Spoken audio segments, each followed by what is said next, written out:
ನಮಸ್ಕಾರ ಅಶ್ವವೇಗ ಡಿಜಿಟಲ್ಗೆ ಸ್ವಾಗತ. ನಾನು ಮಹೇಶ್ ದಂಟು. ವೀಕ್ಷಕರೇ, ಸದ್ಯ ರಾಜ್ಯ ರಾಜಕಾರಣದಲ್ಲಿ ಹನಿ ಟ್ರಾಪ್ ವಿಚಾರ ಸಾಕಷ್ಟು ಸದ್ದು ಮಾಡ್ತಾ ಇದೆ. KN ರಾಜಣ್ಣ ಸದನದಲ್ಲಿ ಈ ವಿಚಾರವನ್ನ ಪ್ರಸ್ತಾಪ ಮಾಡಿದ್ರು. ಬಿಜೆಪಿಗರು ಈ ವಿಚಾರಕ್ಕೆ ಸಂಬಂಧಪಟ್ಟಂತೆ ಸಿಬಿಐ ತನಿಖೆಗೆ ಒತ್ತಾಯ ಮಾಡ್ತಾ ಇದ್ದಾರೆ.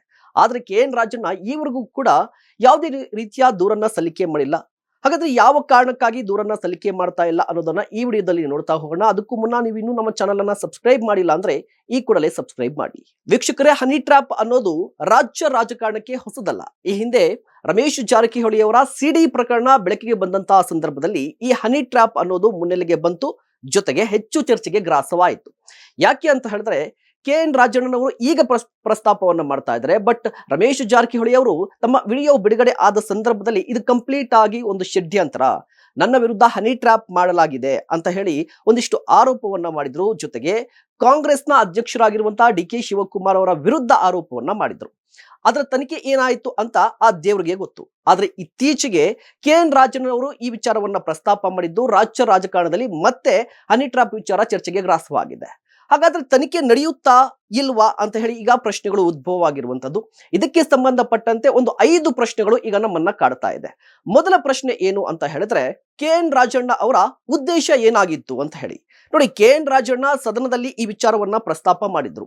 KN ರಾಜಣ್ಣ ಅವರ ಉದ್ದೇಶ ಏನು ಅನ್ನೋದು, KN ರಾಜಣ್ಣ ಅವರ ಉದ್ದೇಶ ಏನಾಗಿತ್ತು ಅಂತ ಹೇಳಿದ್ರೆ, ಸದನದಲ್ಲಿ ವಿಚಾರವನ್ನ ಪ್ರಸ್ತಾಪ ಮಾಡ್ತಾರೆ ಸರಿ, ಬಟ್ ಯಾಕೆ ಈ ವಿಚಾರಕ್ಕೆ ಸಂಬಂಧಪಟ್ಟಂತೆ ಈವರೆಗೂ ಕೂಡ ದೂರನ್ನ ಕೊಟ್ಟಿಲ್ಲ, ಯಾಕೆ ಇನ್ನೂ ಕಾನೂನಾತ್ಮಕವಾಗಿ ಹೋರಾಟಕ್ಕೆ ಮುಂದಾಗಿಲ್ಲ, ಅವರ ಉದ್ದೇಶ ಯಾರು ತಪ್ಪು ಮಾಡಿದ್ದಾರೆ ಅವ್ರಿಗೆ ಶಿಕ್ಷೆ ಕೊಡಿಸೋದು ಅಥವಾ ಈ ವಿಚಾರವನ್ನ ಚರ್ಚೆಗೆ ಬಿಡೋದು ಅನ್ನೋದು ಈಗ ಪ್ರಶ್ನೆ ಆಗಿರುವಂತದ್ದು. ಇನ್ನ ಎರಡನೇ ಪ್ರಶ್ನೆ, KN ರಾಜಣ್ಣ ಯಾಕೆ ಈ ಹನಿ ಟ್ರಾಪ್ ವಿಚಾರವನ್ನ ಸದನದಲ್ಲಿ ಪ್ರಸ್ತಾಪ ಮಾಡಿದ್ರು, ಇದು ಪಕ್ಷದ ವೇದಿಕೆಯಲ್ಲಿ ಯಾಕೆ ಪ್ರಸ್ತಾಪ ಮಾಡಲಿಲ್ಲ? ಫಾರ್ ಎಕ್ಸಾಂಪಲ್, ಕ್ಯಾಬಿನೆಟ್ ನಲ್ಲಿ ಏನಾದ್ರೂ ಈ ವಿಚಾರವನ್ನ ಪ್ರಸ್ತಾಪ ಮಾಡಿದ್ರೆ ಬೆಳಕಿಗೆ ಬರ್ತಾ ಇರಲಿಲ್ಲ, ಹೊರಗಡೆ ಓಡಾಡ್ತಾ ಇರಲಿಲ್ಲ.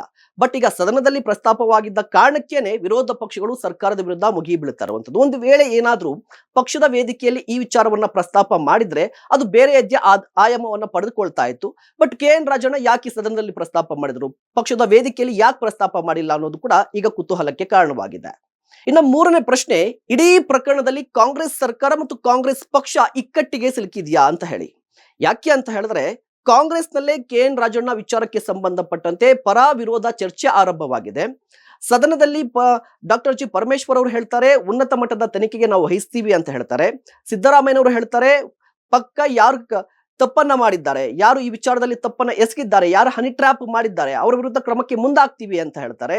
ಸತೀಶ್ ಜಾರಕಿಹೊಳಿ ಅವರು ಯಾರು ಗರ್ಜಿಸ್ತಾರೆ ಅವರ ವಿರುದ್ಧ ಸಿಡಿ ಪ್ರಯೋಗವಾಗ್ತಾ ಇದೆ ಅಂತ ಹೇಳ್ತಾರೆ. ಅಂದ್ರೆ ಈ ನಾಯಕರು ಮಾತ್ರ ಡಾಕ್ಟರ್ G ಪರಮೇಶ್ವರ್ ಅವರು, ಸಿದ್ದರಾಮಯ್ಯನವರು, KN ರಾಜಣ್ಣ ಪರವಾಗಿ ನಿಂತಿದ್ದಾರೆ. ಬಟ್ DK ಶಿವಕುಮಾರ್ ಅವರು ಮಾತ್ರ ಬೇರೆ ರೀತಿಯಲ್ಲಿ ಹೇಳಿಕೆಗಳನ್ನ ಕೊಡ್ತಾ ಇರುವಂತದ್ದು. ಇದರಿಂದ ರಾಜ್ಯಕ್ಕೆ ಮುಜುಗರವಾಗ್ತಾ ಇದೆಯಾ, ರಾಜ್ಯ ಕಾಂಗ್ರೆಸ್ಗೆ ಮುಜುಗರವಾಗ್ತಾ ಇದೆಯಾ, ಸರ್ಕಾರ ಇಕ್ಕಟ್ಟಿನ ಪರಿಸ್ಥಿತಿಯಲ್ಲಿ ನಿರ್ಮಾಣವಾಗಿದ್ಯಾ, ಇಕ್ಕಟ್ಟಿನ ಪರಿಸ್ಥಿತಿಗೆ ಕಾರಣ ಏನು ಅನ್ನೋದು ಕೂಡ ಈಗ ಕುತೂಹಲಕ್ಕೆ ಕಾರಣವಾಗಿದೆ. ನಾಲ್ಕನೇ ಪ್ರಶ್ನೆ DK ಶಿವಕುಮಾರ್ ಅವರಿಗೆ ಸಂಬಂಧಪಟ್ಟದ್ದು. DK ಶಿವಕುಮಾರ್ ಅವರು ಇಡೀ ಪ್ರಕರಣದಲ್ಲಿ ಯಾಕೆ ಅಂತರವನ್ನ ಕಾಯ್ದುಕೊಳ್ತಾ ಇದ್ದಾರೆ ಅಂತ ಹೇಳಿ. ಆರಂಭದಲ್ಲಿ ಹೇಳ್ತಾರೆ ಕಂಪ್ಲೇಂಟ್ ಕೊಡಿ ಅಂತ ಹೇಳಿ, ಅದಾದ ಬಳಿಕ ಈ ಬಗ್ಗೆ ನಾನು ಕೇಳಬೇಡಿ ಅಂತ ಹೇಳ್ತಾರೆ. ನಿನ್ನೆ ಕೂಡ ರಿಯಾಕ್ಟ್ ಮಾಡಿರುವಂತದ್ದು, ಇದು ಕಂಪ್ಲೀಟ್ ಆಗಿ ಬೋಗಸ್, ಅನಗತ್ಯವಾಗಿ ಚರ್ಚೆ ನಡೀತಾ ಇದೆ ಅಂತ ಹೇಳಿ. ಇದ್ರ ಜೊತೆಗೆ ನೀವು ಹಲೋ ಅಂತ ಹೇಳಿದ್ರೆ ಮಾತ್ರ ತಾನೇ ಅವರು ಹಲೋ ಅಂತ ಹೇಳೋದು. ಅಂದ್ರೆ KN ರಾಜಣ್ಣ ವಿರುದ್ಧವಾಗಿ DK ಶಿವಕುಮಾರ್ ಅವರು ಪರೋಕ್ಷವಾಗಿ ಟೀಕೆ ಮಾಡ್ತಾನೆ ಇದ್ದಾರೆ. ಇದು ಯಾವ ಕಾರಣಕ್ಕಾಗಿ?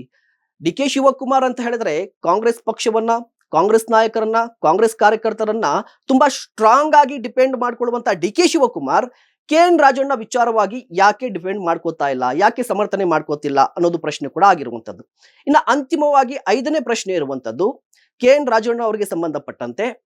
KN ರಾಜಣ್ಣ ಈಗಾಗಲೇ ವಿಚಾರವನ್ನ ಪ್ರಸ್ತಾಪ ಮಾಡಿದ್ದಾರೆ, ರಾಜ್ಯದಲ್ಲಿ ಚರ್ಚೆಗೆ ಗ್ರಾಸವಾಗ್ತಾ ಇದೆ. ಬಟ್ ಕಂಪ್ಲೇಂಟ್ ಯಾಕೆ ಕೊಡ್ತಾ ಇಲ್ಲ?